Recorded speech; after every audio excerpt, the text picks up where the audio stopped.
Cushion di sini. Ni terbalik.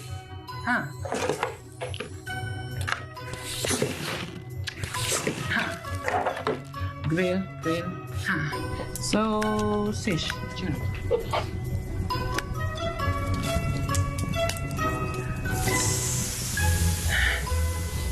Oh, panas. Lupa, laptop ni kan ada turbo fan.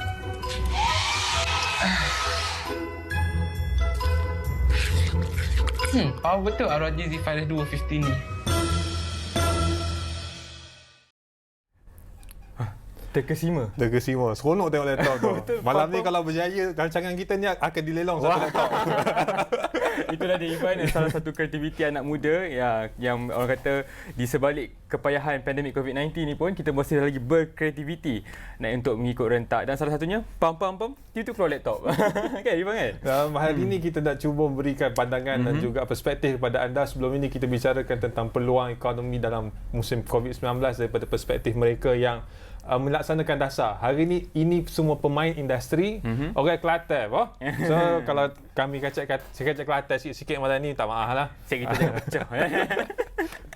Ya Faiz, malam ini kita bicarakan tentang ikon sokmed tawan dunia digital bersama dengan kita di studio Darah Muda. Dan bersama-sama kita iaitu Bila bos nak kenalkan ni. Yang lain tidak bukan merupakan Muhammad Sofian Abdullah ataupun yang lebih dikenali sebagai Sofian, yang merupakan pereka kandungan video. Terima kasih Sofian kerana berada bersama kami di Darah Muda. Sama-sama. Terima kasih jemput saya. Okay. Cuma hari ni mungkin orang nak tahu tentang video baru pukul 2.30 petang tadi. Menunggu nak keluar video baru tu. Lama tak tengok video Sofian ni. Cuma mungkin boleh kongsi kepada kawan-kawan apa inspirasi Sofian memulakan. Sebab kita pernah tengokkan video dulu yang awal-awal yang menembak yang dah dikit. Daripada itu jadi yang paling latest ni. Saya punya inspirasi adalah Zeki lah. Idola saya utama, sebab dulu kalau saya buat video, saya memang akan ikut sebiji apa yang Zeki buat. Saya akan challenge diri saya. Kalau Zeki boleh buat, aku try buat. Aku buat sampai dapat. Kalau saya boleh buat apa yang dia dapat, maksudnya saya kira dah berjaya sampai goal saya lah. Cuma dulu saya punya level masih dia tersekat dekat satu barrier. Maksudnya ada dinding di mana saya tak boleh nak melangkaui satu ilusi. Cumanya bila saya banyak kali tengok video Zeki, sampai satu tahap saya dah nampak yang satu rahsia video Zeki di mana dia dah tak gunakan tripod, dia gunakan handheld, tapi magic tu berlaku dalam mata kasar.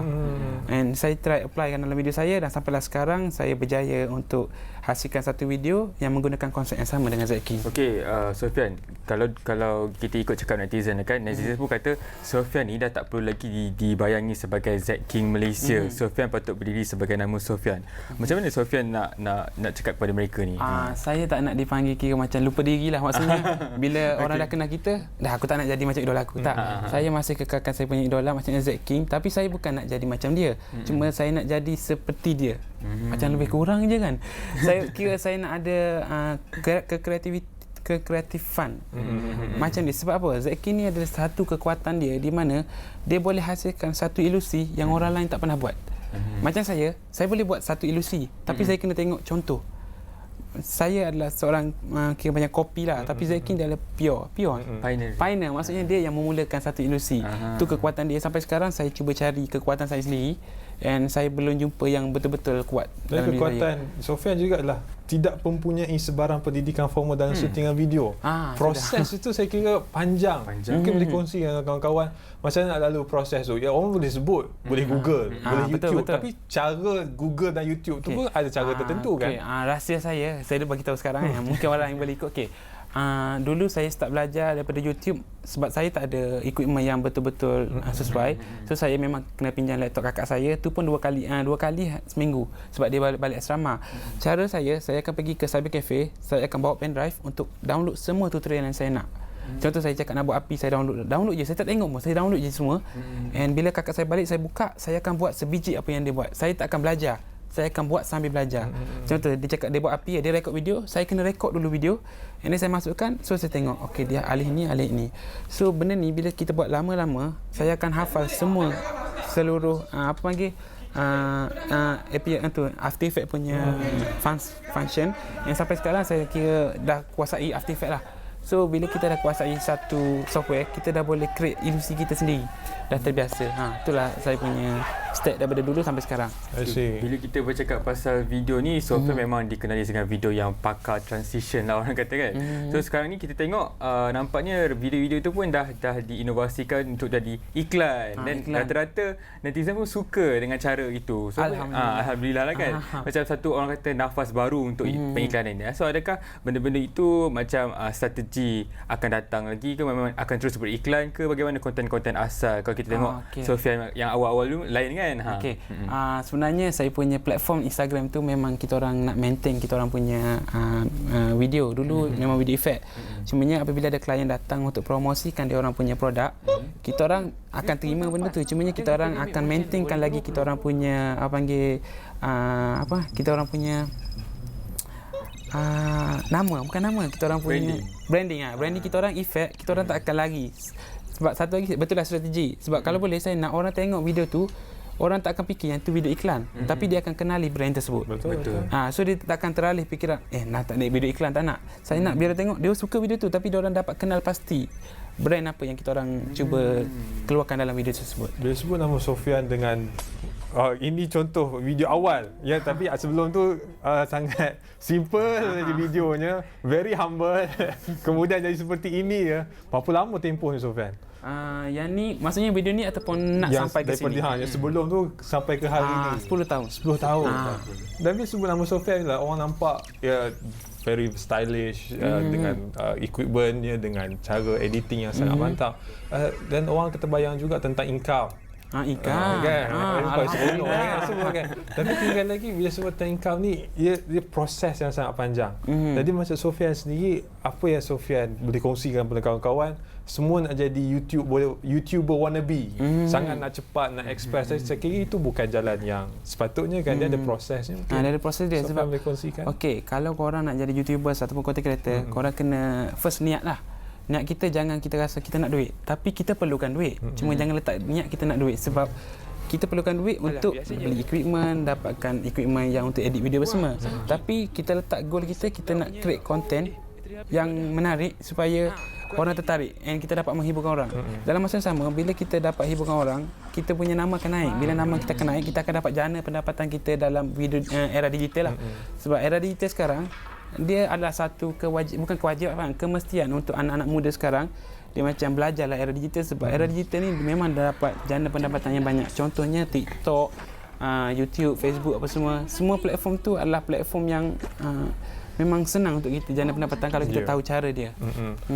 Keusahawanan digital, banyak kemahiran-kemahiran di situ. Untuk malam ni mungkin boleh Sofian kongsikan apakah sebenarnya kemahiran-kemahiran yang perlu ada. Keusahawanan satu hal lah, digital lah Tuhan. Ada lagi ke accounting kena kuasai? Ada lagi benda-benda lain ke perlu di communication mungkin? Communication satu hal lah, sebab kita nak communicate dengan orang, kita nak sampaikan brand kita nak sampaikan kita punya hasil kreativiti kita. Sebenarnya soal jawapan ni saya tak datang. Tak datang. So dia tak nak jawab. Tak apa. So pengalaman yang mengajarkan. Dia tak ada syllabus 1 2 3 kena ambil ya. 5 minit lepas dah ada jawapan tau sekarang. Lupa belakang dah. Ingat belakang dah. Allahuakbar. Di kesempatan ini kita nak juga nak ucapkan terima kasih kepada MDEC Irfan, kerana sebabkan dia lah kita dapat bawa Sofian ke darah muda ini. So mungkin sikit apa pelibatan Sofian dengan MDEC yang boleh diceritakan ke? Sebenarnya MDEC ni dia telah menjayakan satu program. Nama program itu Saya Digital. And bawah Saya Digital ni dia ada Young Creators. Young Creators ni kita nak lahirkan lagi ramai anak-anak muda yang kreatif untuk menghasilkan konten-konten kreatif, menghasilkan video-video kreatif. Dan bila diorang dah boleh hasilkan video kreatif, diorang dalam masa yang sama diorang boleh jana pendapatan. Contohlah sebab sebelum ni MDEC sebelum ni kalau ada pertandingan akan ada hadiah. So contoh kalau diorang pandai buat TikTok, dekat TikTok kalau korang buka memang akan ada banyak sangat hashtag yang melibatkan competition.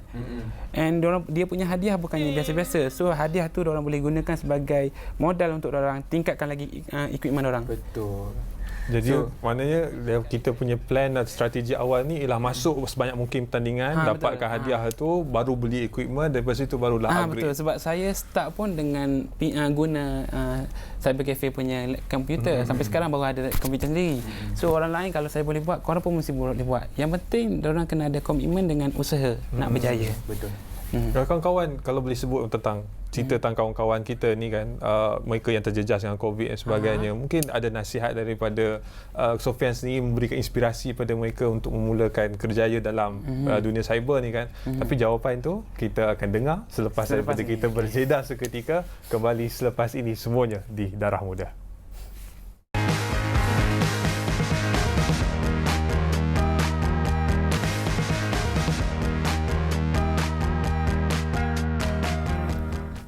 Terima kasih setia bersama kami. Ini merupakan satu penghargaan dan kehormatan besar bagi kami bersama dengan Sofian.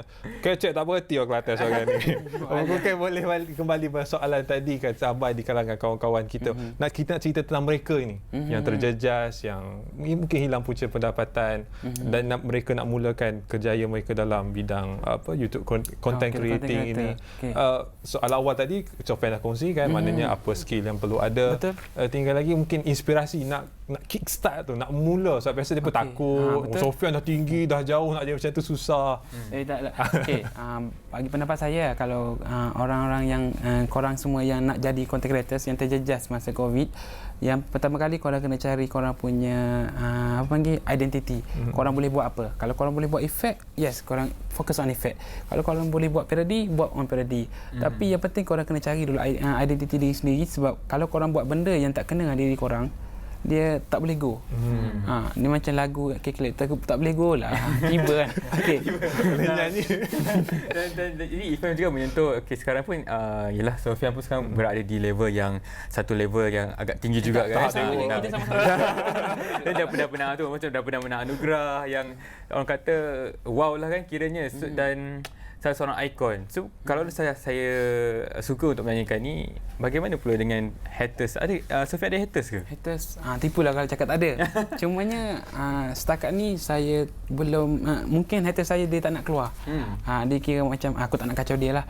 Cumanya saya teringat satu komen dekat Twitter, saya tak tahu kenapa tiba-tiba dia cakap video kau dah nice, cuma kadang-kadang aku geli tengok kau. So saya pelik lah. Kenapa? Saya pun tanyalah dia dengan baik-baik. Kenapa geli ya? Adakah sebab lakonan saya? Sebab saya tahu saya agak cringe. Saya tak pandai berlakon. Saya natural pun tak pandai. Lepas tu, bila saya komen, orang lain pun datang masuk juga. Ditanya kenapa-kenapa tu pun, lala dia delete.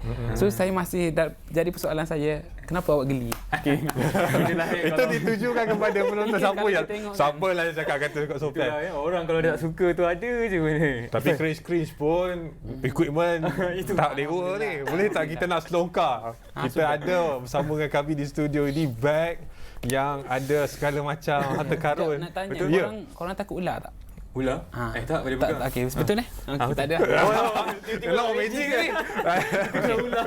Boleh Sofian kongsikan apa yang Sofian biasa bawa? Okey, kalau saya sebenarnya ni bag saya punya starter pack lah. Ni paling penting. Sebab apa? Sebab dalam ni adalah saya punya asset. Ada ni adalah video. Okey. So dalam ni sebenarnya sebab saya naik motor, so saya kena buanglah benda berat. So saya hanya bawa first kali benda ni lah. Grey sausage je? Okay. Ni itu ke dia tu? Ni spek punya lap cermin. Kita bagi yang simple dulu. Aku benda tadi. Dia tunjuk dulu orang ni dulu tunjuk dulu. Okey. Lepas tu saya ada hard disk. Hard disk ni untuk simpan data. Inilah harta karun dia. 2 terabyte, 3 memori bersama. Okey. Last kali kita ada ni lah. Saya punya aset paling berharga lah. Kalau korang tengok video dekat first tadi kan, ni lah aset dia. Ni yang pam-pam jadi sebiji. Cuma lupa nak buat pam. Kalau tak boleh buat untuk korang 2. Oh, dapat 2. Bawa balik balik. Inilah okey. So apa ada dalam software aplikasi yang ada dalam ni ada 4 jenis software. After Effects main utama, second Premiere Pro, lepas tu saya ada untuk DaVinci Resolve untuk color dan juga Photoshop untuk buat banner je lah, poster-poster. Tapi yang paling penting After Effects lah. Semuanya premium? Premium. Kalau untuk orang baru nak mula, trial ke terus subscribe premium? Ada, untuk Adobe, diorang ada bagi trial 30 hari. saya dulu pernah saya teringat dah tanya soalan ni kan. Masa tu saya guna trial, saya tengah main bola. Masa tu umur 14 tahun. Bayangkan saya tengah main bola masa tu dengan kawan-kawan. Saya ingat hari ni adalah hari last untuk saya gunakan After Effects. Dalam masa tengah main bola, tengah aduh, pandai dah tak boleh main After Effects dah. Saya tak tahu kenapa dia macam benda tu orang tak fikir dah. Tapi sebabkan kita betul-betul nak guna benda tu, tiba-tiba tengah main bola fikir ni last day dah aku boleh pakai After Effects ni. Tapi main je bola masa tu. Tapi kalau korang nak mencuba, korang boleh guna trial dulu. In case kalau korang rasa macam tak kena dengan diri korang, korang boleh stop lah, dah cut, habiskan ni. Tapi kalau korang rasa macam aku rasa kena dengan diri aku masa tu korang kena keluarkan modal, iaitu bayar software yang ni lah. Kalau ada pendapatan, berapa persen daripada pendapatan tu wajar untuk dilaburkan untuk upgrade equipment, untuk beli software? Okey, kalau macam saya, kalau boleh kita beli equipment yang diperlukan saja. Sebab saya dulu kamera tak ada, saya pakai phone. And tripod saya buat daripada kertas. Saya beli kertas kosong, saya buat gulung macam kertas putih saya gulung. Nak satu kertas ke? Boleh juga. Mana tahu tiba-tiba keluar kan. So berapa kertas nak? Satu dua? Satu je. Dulu saya buat macam ni. Saya akan mungkin dalam 5 helai saya akan bulat macam ni. So saya akan buat kecilkan dia. Sebab dulu saya memang kewangan saya biasa macam budak sekolah lah, tak ada ni untuk beli equipment. Saya buat macam ni, saya beli selotip yang hitam. Saya letak hujung, saya buat dalam panjang macam tu. So saya akan tiga segi. Lepas tu saya akan beli phone punya tripod yang kecil tu. So saya akan masuk kaki so ada 3. Itu je. Tangan kreatif tu ya. Cuma sekarang saya tengah cari gambar tu kat mana. Sebab saya tahu gambar tu berharga. Betul berharga tu sesuai lah dengan budaya norma baru kan, yang mana sekarang pun semua jadi kreatif.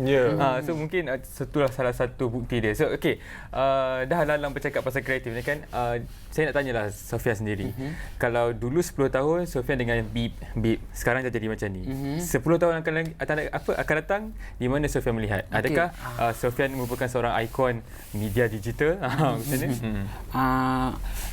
Kalau tanya saya, cita-cita saya kalau boleh nak hasilkan satu video yang bertaraf antarabangsa. Maksudnya saya nak harumkan nama negara, di mana Malaysia ni boleh hasilkan movie yang bertaraf blockbuster.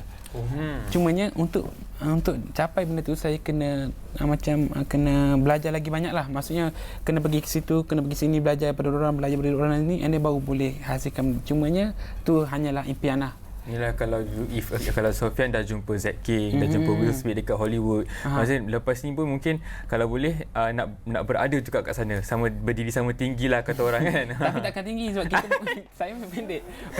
Cumanya memang saya punya goal memang kalau boleh saya nak terlibat dalam penghasilan video-video yang bertaraf blockbuster lah. Cuma saya tahu skill saya hanya berapa persen baru. Sebab tu kita dalam kehidupan ni kita akan kena keep belajar. Macam pepatah kata ni kan, belajar sampai ke negara China kan. Sekarang ni kita tengok ramai content creator di YouTube. Tapi apa kelemahan content creator di Malaysia berbanding dengan orang lain? Yang sepatutnya kita kena cuba untuk tambah baik. Soalan ni tak sesuai untuk saya jawab sebab saya pun lemah dalam ni. Kelemahan saya akan cakap kelemahan saya sendiri sebab saya YouTubers. First adalah bahasa. Kalau bahasa Malaysia, kita hanya dapat cover untuk Malaysia dengan Indonesia saja. Kalau orang luar negara untuk tengok, kita kena tambah subtitle. Second adalah saya punya konten masih dalam tahap macam kalau saya tengok masalah pula orang kat luar sana yang berbangsa Inggeris, diorang punya video lagi power daripada saya, lagi gempak. Cuma nama diorang tak naik macam saya. Sebab saya dekat Malaysia ramai support, tapi kat luar negara diorang dah biasa benda tu. Macam diorang ni biasa je, walaupun benda tu gempak bagi kita, bagi diorang dah biasa. Sebab tu yang naik hanya Zack King, kadang-kadang orang-orang yang tak semua boleh naik. Sebab nak cakap orang macam saya dekat luar negara memang ramai gila. Ramai sangat. Cumanya yang naik, yang boleh standkan diorang punya brand tak ramai. Jadi adakah bahasa tu masih lagi isu yang besar, sedangkan kalau ada subtitle, kalau tengok ada cerita cerita di Netflix kan, banyak cerita Perancis, Sepanyol, yang entah apa-apa, kita tak faham bahasa tapi boleh dapat attention, dapat perhatian. Macam cerita kita yang baru menang anugerah geran tu kan, dia sebenarnya bahasa Malaysia juga. Sebenarnya bahasa tu bukanlah benda utama lah, cuma saya cakap bagi saya, bagi pihak saya. Kalau bagi pihak luar tu saya tak tahu apa kelemahan diorang, sebab saya masih mengkaji. Sekarang ni Sofian dapat banyak tawaran kot daripada luar negara. Tak pernah, tak ada lagi. Tapi saya doakan lah insya-Allah. InsyaAllah dipermudahkan. Sebab banyak kan peluang-peluang tu di luar negara. Peluang tu banyak, tapi macam saya cakap lah, bagi orang apa yang saya buat sekarang masih biasa.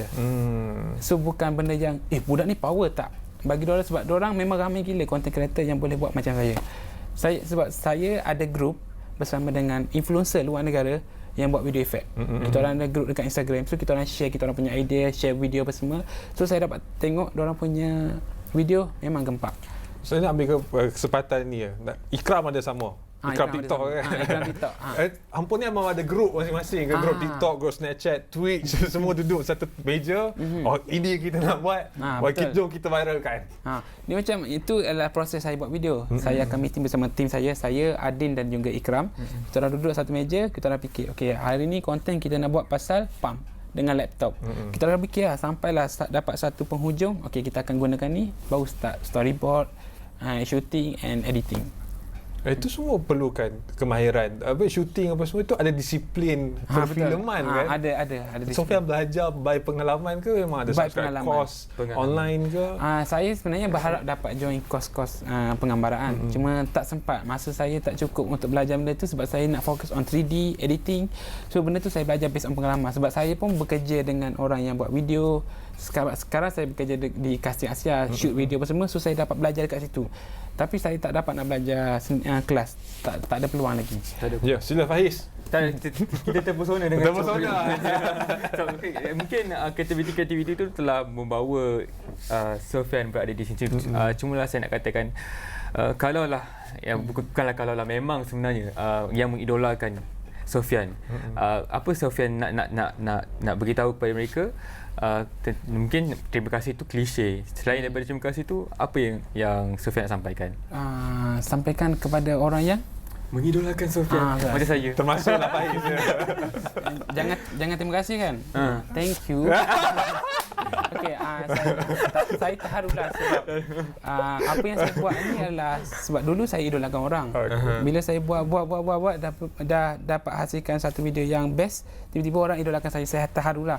Yang saya nak bagi tahu korang, kalau korang rasa macam apa yang saya buat ni best, korang kena belajar start sekarang sebab saya ambil masa dalam 10 tahun.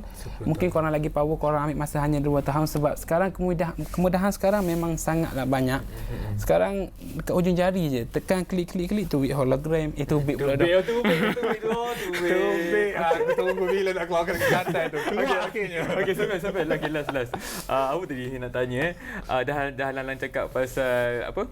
Dan no thank you apa semua tu kan. Cakap pasal video pula. Paling cepat pernah buat berapa lama? Paling cepat saya buat 19 jam. 9 jam. Tak silap 9 jam Irfan.